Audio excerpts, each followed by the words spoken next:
দেশকে একটা আন্তর্জাতিক ভূ রাজনৈতিক যে একটা ষড়যন্ত্র বাংলাদেশকে নিয়ে হচ্ছে, এটা নিশ্চয়ই আপনারা বুঝতে পারছেন না। এই যে মানবিক করিডোরের অর্থটা কি, এটা কার সাথে আলাপ হয়েছে? একটি অনির্বাচিত সরকার, তারা নিজেরা সিদ্ধান্ত নিচ্ছে, তারা কথা বলে যাচ্ছে। বাংলাদেশের কোনো রাজনীতি ব্যক্তিত্ব জানে না, সিভিল সোসাইটির কেউ জানে না। তাহলে এটা কার এজেন্ডা? এর পিছনে কি? বাংলাদেশকে কি আমরা কি আবার একটা গাজায় পরিণত করতে চাই? আর একটি যুদ্ধক্ষেত্র আমরা বাংলাদেশকে ঠেলে নিয়ে যেতে চাচ্ছি? কি স্বার্থে, কার স্বার্থে? এই প্রশ্নগুলো তো সামনে চলে আসছে। এবং কারা এর পেছনে কাজ করছে? এই লোকগুলো কারা? নির্বাচিত সরকার এরকম একটা সিদ্ধান্ত নিতে সমস্ত রাজনৈতিক দলের সাথে বসে করতে হবে। এবং নির্বাচিত হলেও যদি কালকে নির্বাচিত সরকার হয় বাংলাদেশে, তাদেরকে এই ধরনের সিদ্ধান্তে আসতে হলে বাংলাদেশের সমস্ত রাজনৈতিক দলের সাথে বসে আলাপ আলোচনা করে করতে হবে। এগুলো সহজ ব্যাপার? একটার পর একটা সিদ্ধান্ত, এই যে বিনিয়োগের, এই যে একটা মানে মনে হচ্ছে একটা নির্বাচিত সরকার দেশ চালাচ্ছে, আচার আচরণের ভাবভঙ্গি, কথাবার্তা এরকম, যেখানে বিনিয়োগের একটা স্বর্গরাজ্য হয়ে যাচ্ছে বাংলাদেশে। গত 9 মাসে, গত 9-10 মাসে বাংলাদেশের বিনিয়োগ ক্রমান্বয়ে কমছে। আর এখানে আমাদেরকে বিনিয়োগের কি বলে একটা সার্কাস দেখানো হচ্ছে। কারণ নাম বলতে চাই না আমি, কেউ তো বোকা না। যতদিন বাংলাদেশের নির্বাচিত সরকার না আসবে, কোনো বিনিয়োগ, বাংলাদেশের কোনো বিনিয়োগকারী সেই রিস্ক এখানে নেবে না। এটা ওয়ার্ল্ড ওয়াইড বিনিয়োগের চিত্র হচ্ছে এটা। তারা দেখতে চাইবে বাংলাদেশে একটা স্থিতিশীল সরকার আছে কিনা, নির্বাচিত স্থিতিশীল সরকার আছে কিনা। বিনিয়োগ কোনো শর্ট টার্ম ব্যাপার না, এটা লং টার্ম ব্যাপার।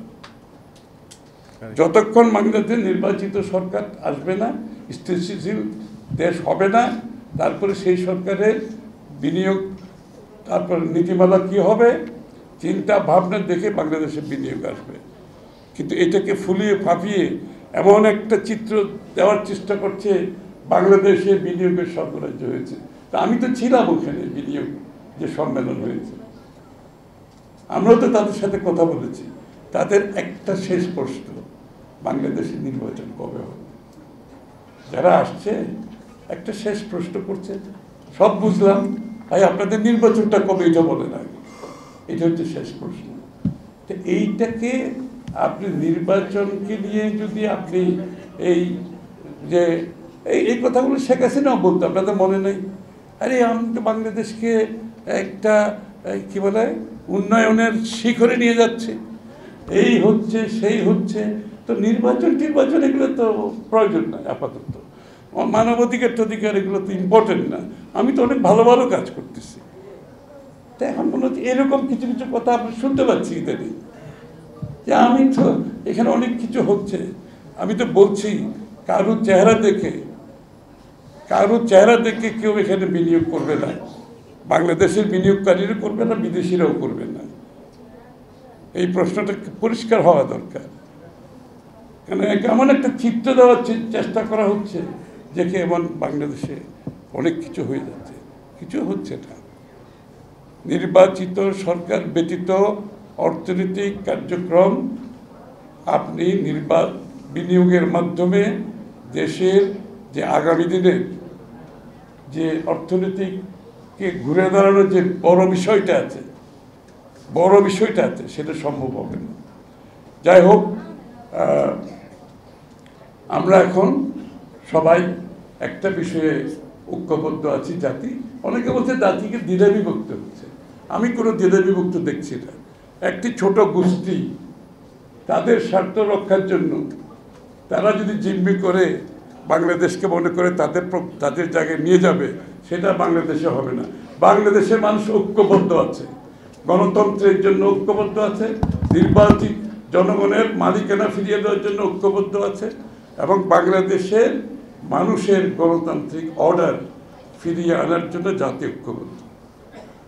এই প্রক্রিয়াকে বাধাগ্রস্ত করার কোনো সুযোগ নাই। এবং সেটা সম্ভব বাংলাদেশের মানুষের ভোটে, সরাসরি ভোটে, যেটা বাংলাদেশের সংবিধানে বলা আছে, বাংলাদেশের জনগণের সরাসরি ভোটে নির্বাচিত সরকার সংসদ ব্যতীত বাংলাদেশে গণতান্ত্রিক প্রক্রিয়া শুরু হবে না। বাংলাদেশে গণতান্ত্রিক প্রক্রিয়া এখনো শুরু হয় নাই। আমরা অপেক্ষা করছি নির্বাচনের পরে শুরু হবে, এবং সেটাকে আমরা কিভাবে এগিয়ে নিয়ে যাব, সেখানে আমাদের বাংলাদেশকে নতুন বাংলাদেশ, একটা নতুন বাংলাদেশ সৃষ্টি যে আকাঙ্ক্ষা আমাদের জনগণের মধ্যে আছে, তরুণ প্রজন্মের মধ্যে আছে, সেটাকে আমরা কিভাবে এগিয়ে নিয়ে যাব, সেটাই হচ্ছে প্রশ্ন। নির্বাচন বন্ধ করে নয়, নির্বাচন করে গণতান্ত্রিক প্রক্রিয়ার মাধ্যমে সেটা করতে হবে, এর বাইরে কিছু করার সুযোগ নাই। কিন্তু সুতরাং যারা আজকে দ্বিধাগ্রস্ত করে এই যে বিভক্তির কথা বলছে, কোনো বিভক্তি নাই, আমি কোনো বিভক্তি দেখছি না। চট্টগ্রামের তারুণ্যের সমাবেশে লক্ষ লক্ষ মানুষ একটা কথা বলেছে, পৌর গ্রাউন্ডের মতো মাঠ ভর্তি হয়ে তার 3 গুণ মানুষ রাস্তায় ছিল যারা ঢুকতে পারে না। লক্ষ লক্ষ তরুণদের কথা। সুতরাং দেশটা বিভক্ত কোথায়? আমি তো কোনো বিভক্তি দেখতে পাচ্ছি না। আমি তো দেখছি সবাই তরুণরা ঐক্যবদ্ধ, জাতি ঐক্যবদ্ধ, গণতন্ত্রের সংগ্রামে জয়ী হতে হবে এবং নির্বাচনের মাধ্যমে বাংলাদেশে গণতান্ত্রিক প্রক্রিয়া, গণতান্ত্রিক অর্ডার ফিরিয়ে আনতে হবে। এর বাইরে কিছু করার সুযোগ নাই। সবাইকে ধন্যবাদ। শেষ করে দাও, বলো, সমাপ্তি ঘোষণা করা হবে।